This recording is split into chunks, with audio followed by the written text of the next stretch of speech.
Namaste, and welcome to Yoga Today. I'm continuing using the book God is a Verb by Rabbi David Cooper.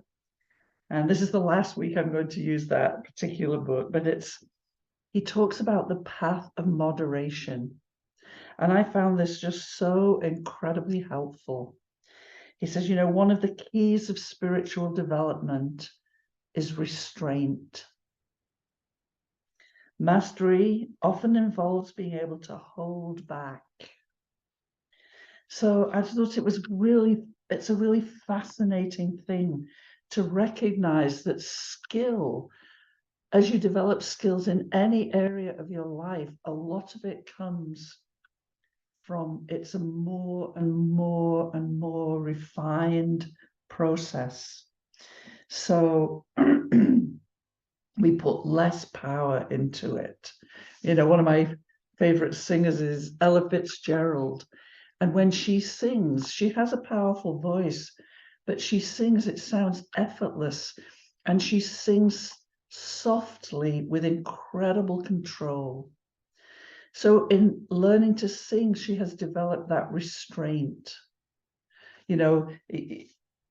You can just sing out powerfully, but it doesn't have anywhere near as much light and shade, and it's not as difficult to do. So in almost anything we do, there are stories of people who can, in a time of great stress, do things like, lifting the front end of a car up to help a child get out from under it. Our muscles are incredibly strong.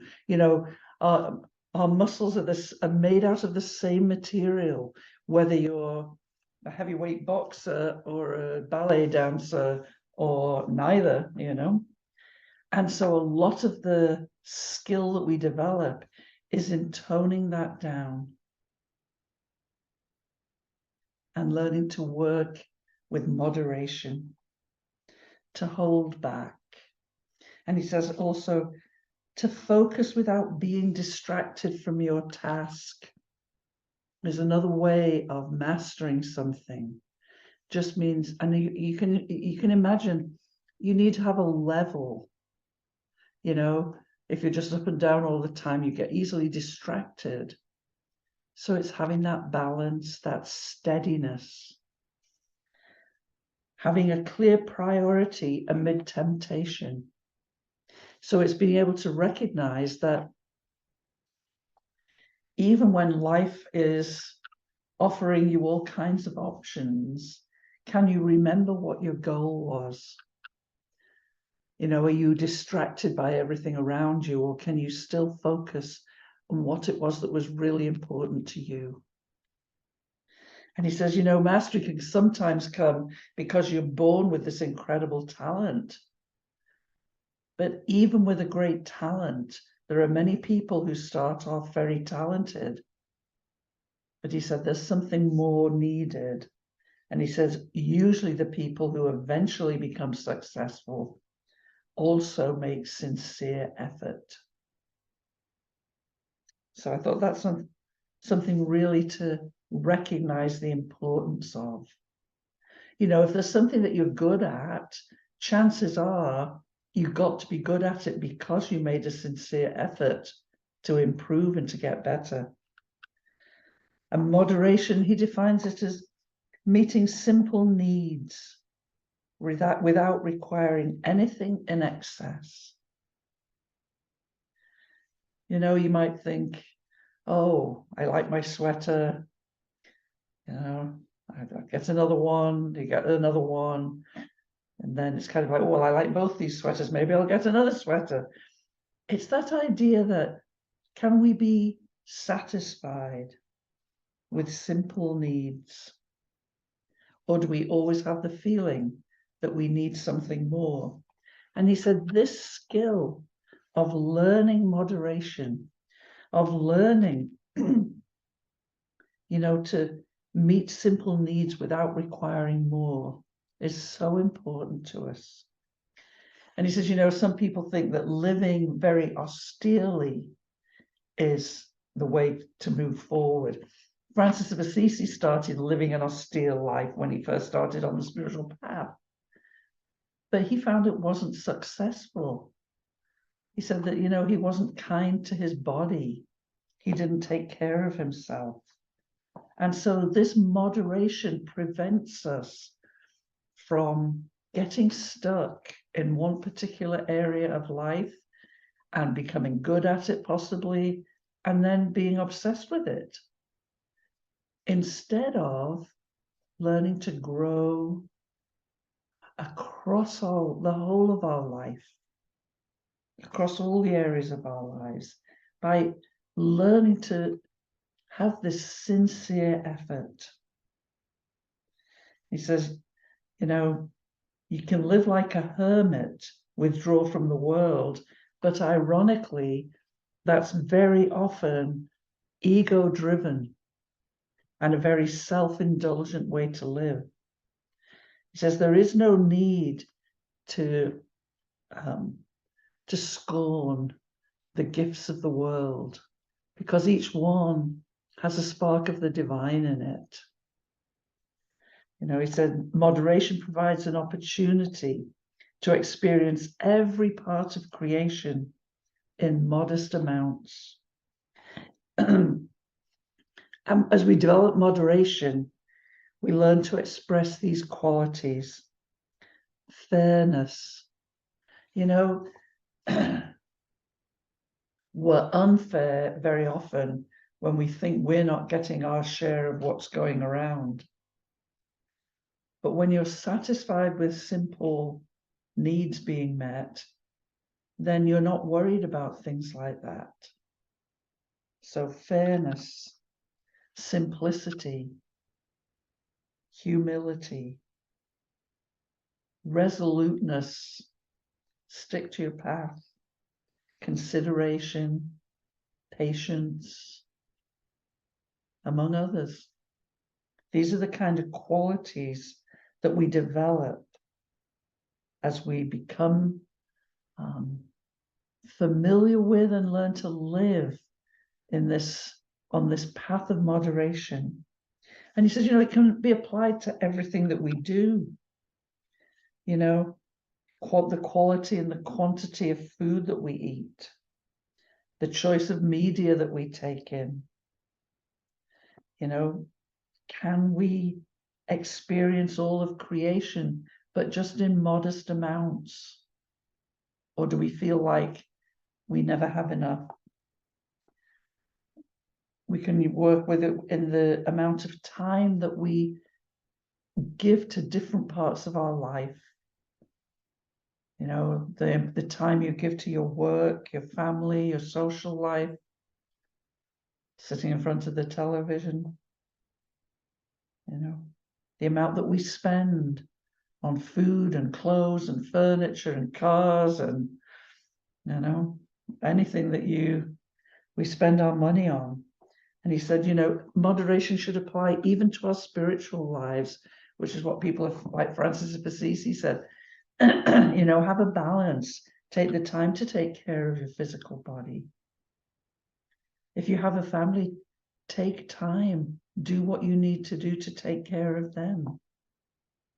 To focus on the spiritual to the exclusion of everything else, if you're avoiding your responsibilities, does you no good at all.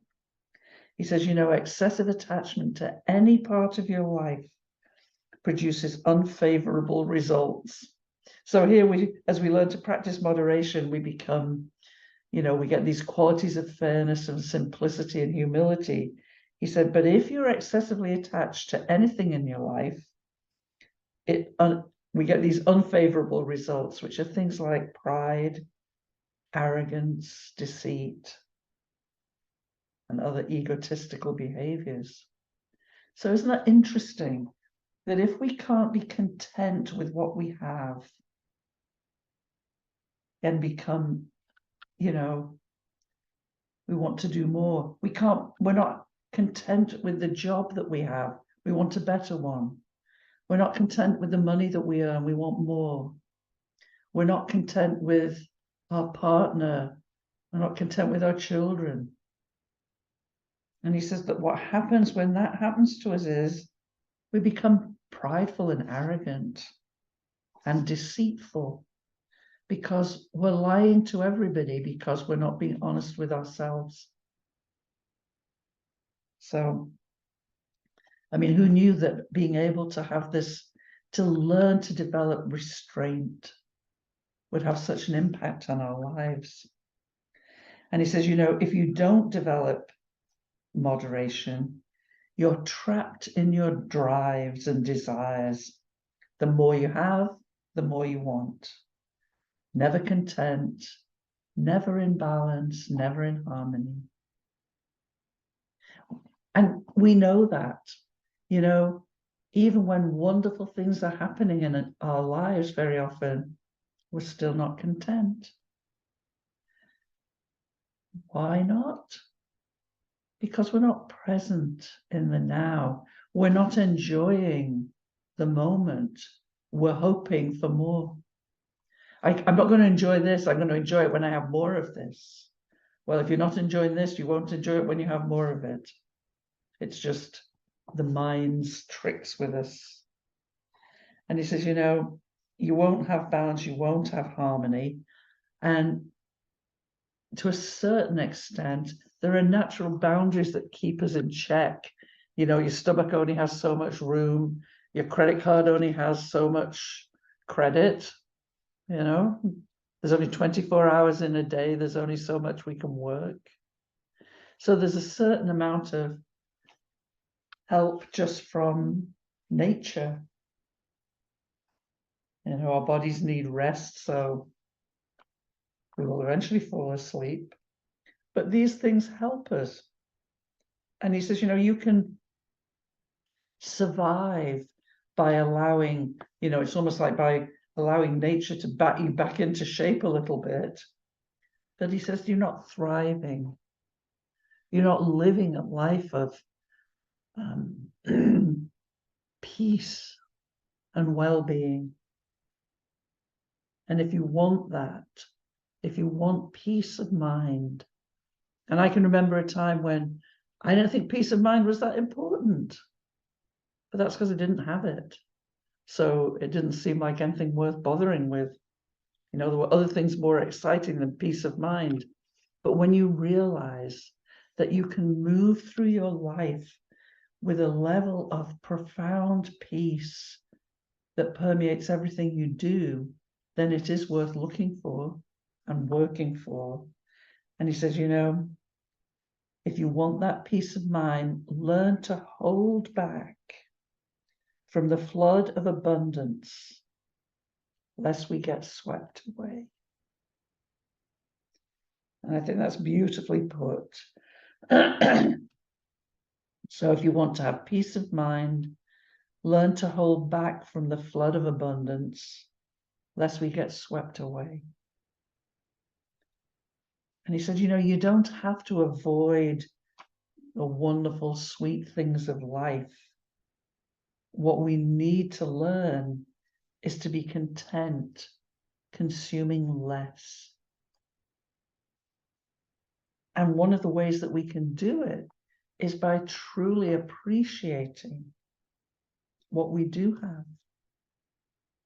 Because it's in your ability to value and appreciate something that you find that contentment.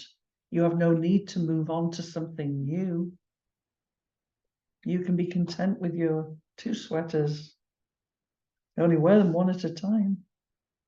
So I like that. We don't have to avoid the sweet things in life. We just need to learn to be content, consuming less of them. And he says, you know, you have to approach moderation gently. You can't force yourself into doing it. You can't force yourself, because force and moderation are completely contradictory. So how are we going to get there? You know, and he says, if you embrace it, instead of trying to make it happen, if you embrace the process of it, in increments, little bit at a time, with gentleness, then the excess baggage of our lives slowly melts away. So not by forcing ourselves, but by gently.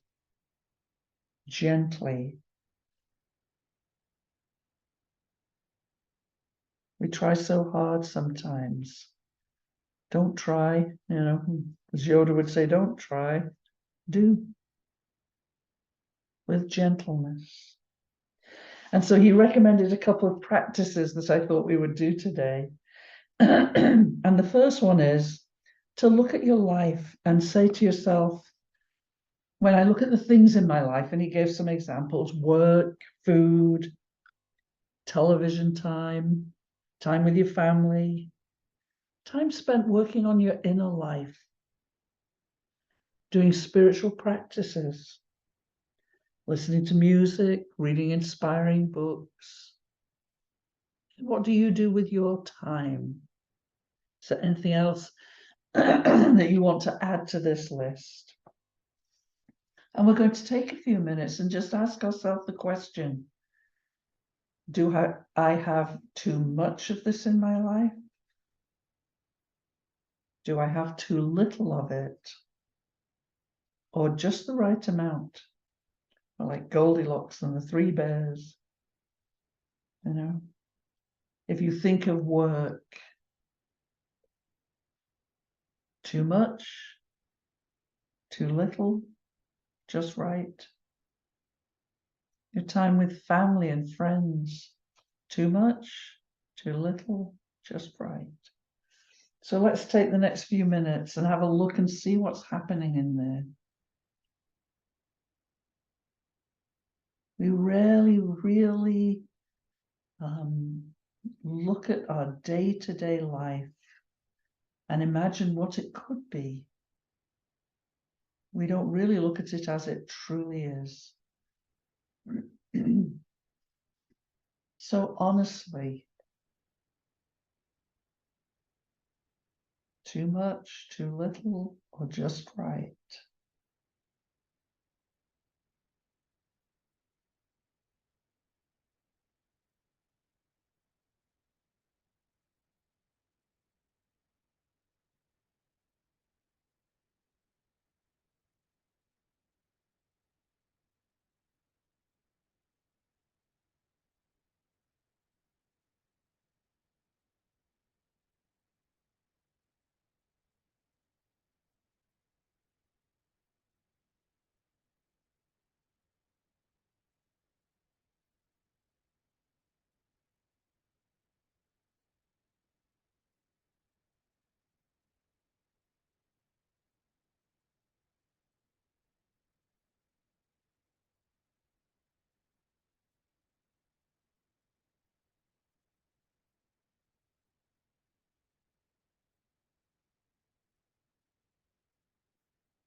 Joy.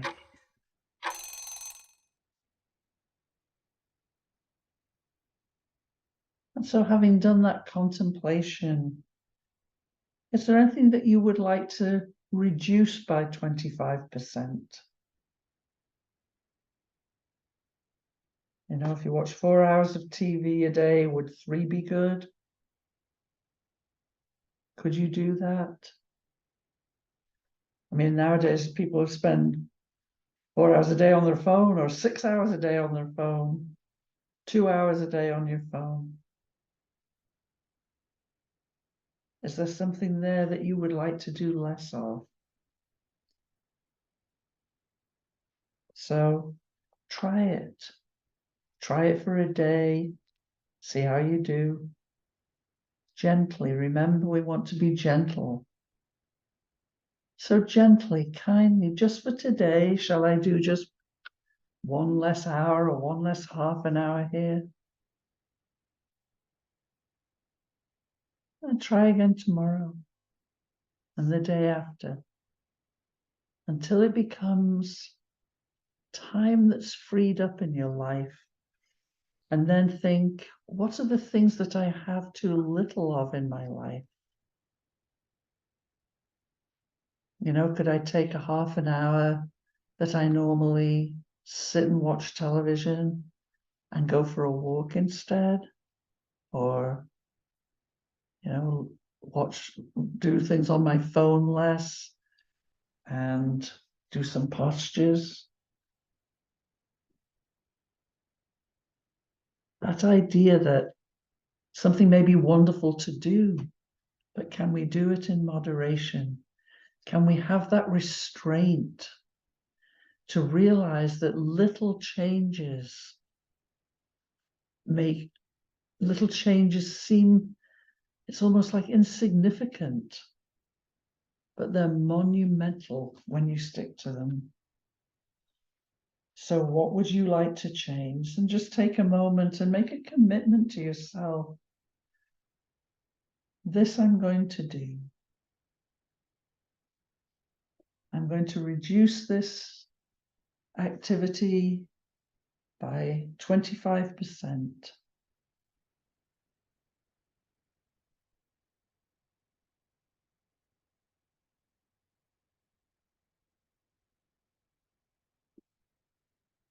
And I'm going to use that time for one of those things that I want to do more of.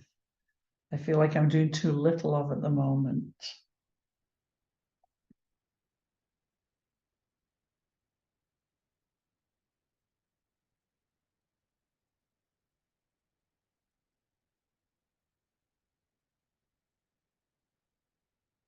Try.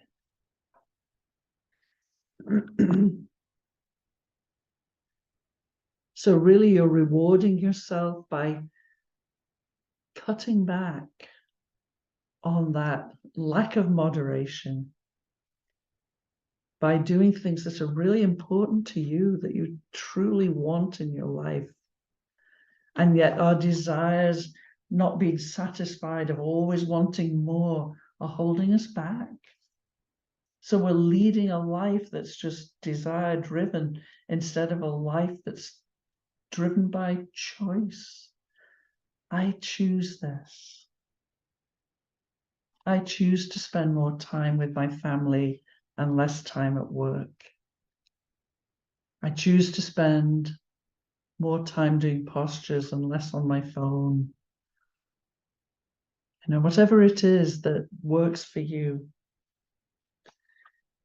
And then he talks about, how do we put it into practice? How are we going to take something that we want to master, that you want to bring into your life? And he said, to start with, pick something that needs very little preparation, you know, not something where you have to buy a lot of equipment and, you know, modify your house to be able to do it. So pick something that you can do easily and that doesn't cost much, if anything. You know, if you decided you want to meditate for 20 minutes every day, well, you don't need a lot of investment, only of your willingness. So this is what he recommends. And I think these are really powerful things. Yogis would say exactly the same kinds of things.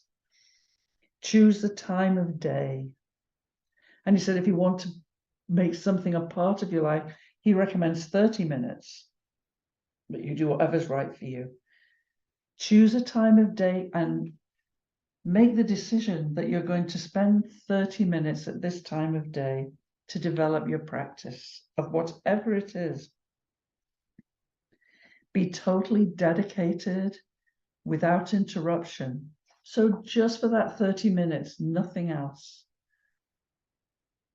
Explain to your family that just for this 30 minutes, please don't interrupt me unless it's an emergency.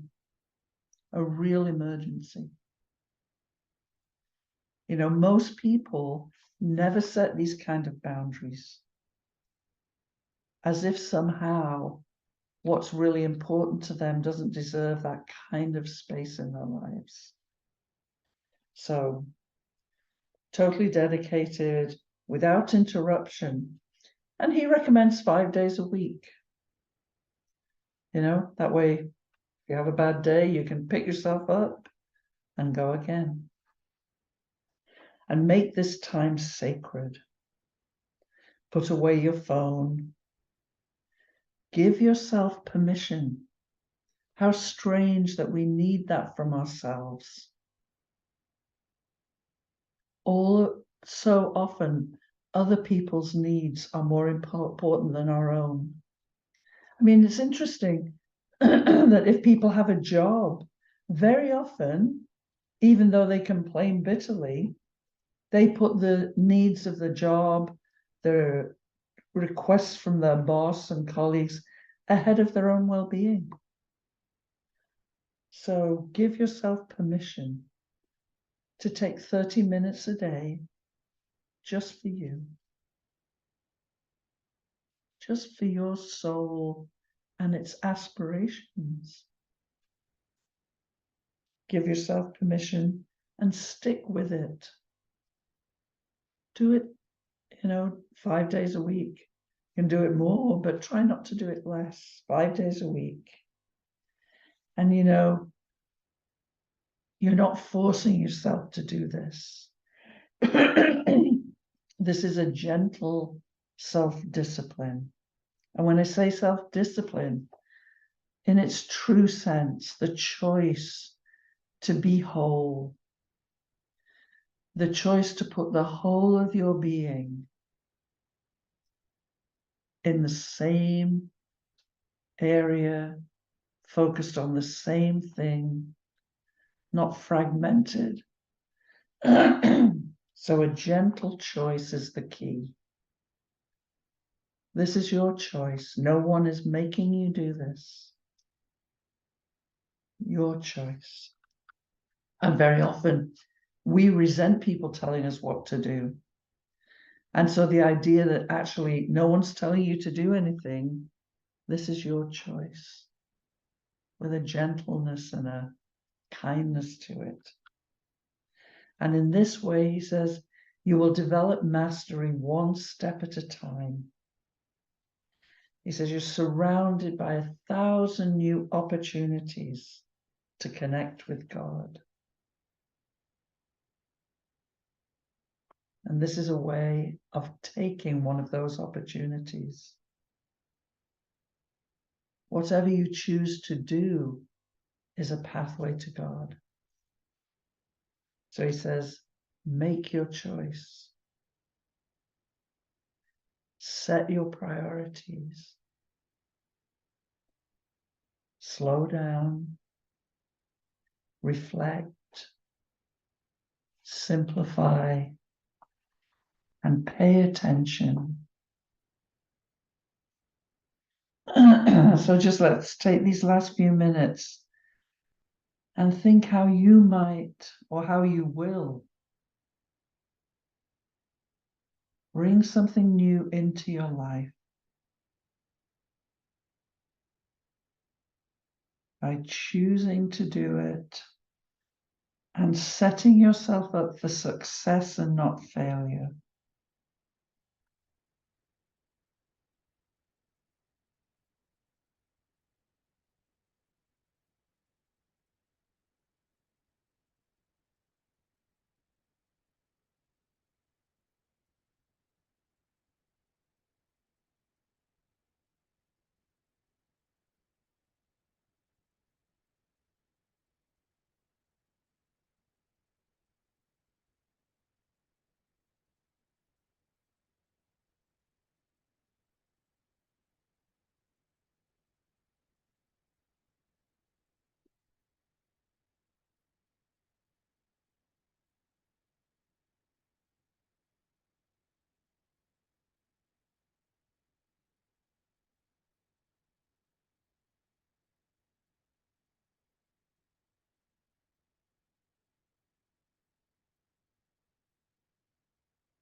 Try.